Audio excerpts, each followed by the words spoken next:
فتاوی رضویہ شریف میں جو اعلیٰ حضرت رحمۃ اللہ علیہ سے سوال کیا گیا، یہ 27ویں جلد کا صفحہ نمبر 93 ہے۔ جس سمت آ گئے ہو سکے بٹھا دیے ہیں، یعنی بلا وجہ نہیں، یعنی شریعت کے جس پہلو میں بھی تمہیں الجھن محسوس ہوگی تو اعلیٰ حضرت وہاں کی سلجھن کا اہتمام پہلے سے کر چکے ہوں۔ زلزلہ آنے کا کیا باعث ہے؟ مختصر جواب میں، یعنی پہلے بالکل مختصر جواب تاکہ خلاصہ تو سمجھ میں آ جائے آسان سا، آگے پھر تفصیل تو بڑے بڑے علماء اور بڑے بڑے فلاسفہ کے لحاظ سے اس کی وضاحتیں ہیں۔ الجواب، اصلی باعث آدمیوں کے گناہ ہیں، اصلی باعث آدمیوں کے گناہ ہیں، یعنی یہ ہے کہ اللہ اس کو جنبش دیتا ہے، اور اللہ کیوں دیتا ہے کہ جب زمین پر گناہ ہوتے ہیں تو اللہ کی طرف سے جس کے ذمے اللہ نے یہ لگایا ہوا ہے اس نے جنبش دینی ہے، جس جگہ رب نے کہنا کہ یہاں تو جنبش دے اس نے وہاں سے اس کو جنبش دینی ہے۔ اصل باعث آدمیوں کے گناہ ہیں، اور زلزلہ پیدا یوں ہوتا ہے کہ ایک پہاڑ تمام زمین کو محیط ہے، یعنی اتنا وہ بڑا پہاڑ، آگے اس کا ذکر آئے گا، اس کا نام کوہ قاف ہے۔ محیط یہ ہے کہ ساری زمین اس کے درمیان ہے، وہ ارد گرد ہے ساری زمین کے، زمین اس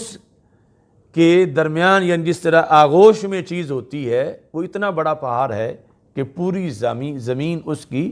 آغوش میں ہے، وہ محیط ہے اس زمین کے لیے۔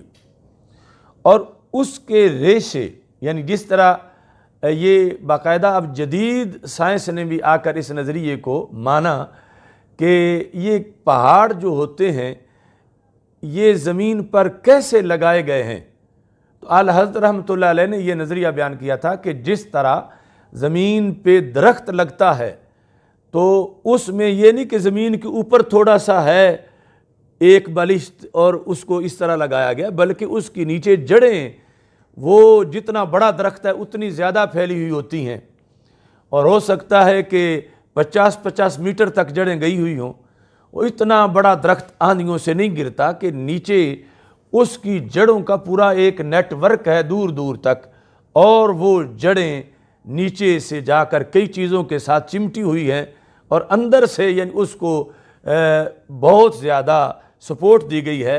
اتنی بڑی چیز ہم نے کھڑی کرنی ہو آج، کوئی کھمبا یا پول، تو اس کے لیے کتنی جو ہے وہ تاریں باندھی جاتی ہیں اور کیا کچھ ہوتا ہے، اور پھر بھی وہ گر جاتا ہے، اور کھمبوں سے کتنے کتنے وزنی درخت جو ہیں سال ہا سال تک جو ہیں وہ کھڑے رہتے ہیں۔ تو اندر سے جو طریقہ درخت کی جڑوں کا ہے یہی نظام پہاڑوں کی جڑوں کا ہے، یعنی نیچے جو پہاڑ اوپر اگر 10 فٹ نظر آ رہا ہے تو نیچے ہو سکتا ہے کہ وہ 80 فٹ ہو یا تہ زمین تک نیچے ہو، تو نیچے ہر پہاڑ کی جڑیں ہوتی ہیں اور وہ جڑیں دور تک ہوتی ہیں۔ تو یہ جو کوہ قاف ہے یہ چونکہ سب سے بڑا پہاڑ ہے تو اس کی جڑیں، یعنی جس طرح درخت کی جڑیں نیچے باریک باریک ہو کے دور تک پھیلی ہوئی ہیں،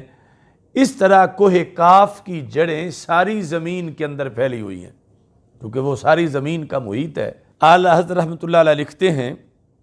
کہ اس کے ریشے زمین کے اندر سب جگہ پھیلے ہوئے ہیں، جیسے بڑے درخت کی جڑیں دور تک اندر اندر پھیلتی ہیں۔ جس زمین پر معاذ اللہ زلزلہ کا حکم ہوتا ہے، یعنی اللہ کی طرف سے، کس کو؟ پہاڑ کو، جو کہ رب کا حکم ہر چیز پر چلتا ہے اور ہر چیز اس کا حکم مانتی ہے، ہر چیز کو اس کے حکم کا سمجھنے کی توفیق ہے۔ یعنی یہ ہمارے لحاظ سے ہے کہ یہ جمادات ہیں، یہ پہاڑ ہیں، یہ ہم بولیں گے تو نہیں سنیں گے، لیکن رب کا حکم ہر چیز مانتی ہے جب اللہ تعالیٰ کی طرف سے جو حکم ہوتا ہے۔ یعنی جب زمین کو حکم ہوتا ہے تو سمٹ جاتی ہے، جب زمین کو حکم ہوتا ہے کہ پھیل جا تو وہ پھیل جاتی ہے، اور جب حکم یہ ہوتا ہے کہ یوں سمٹنا ہے کہ اوپر جو کچھ ہے اس کو گرنے نہیں دینا تو پھر یوں سمٹ جاتی ہے، اور جس وقت یہ ہے کہ اوپر کو بھی حرکت دینی ہے تو پھر ایسا ہوتا ہے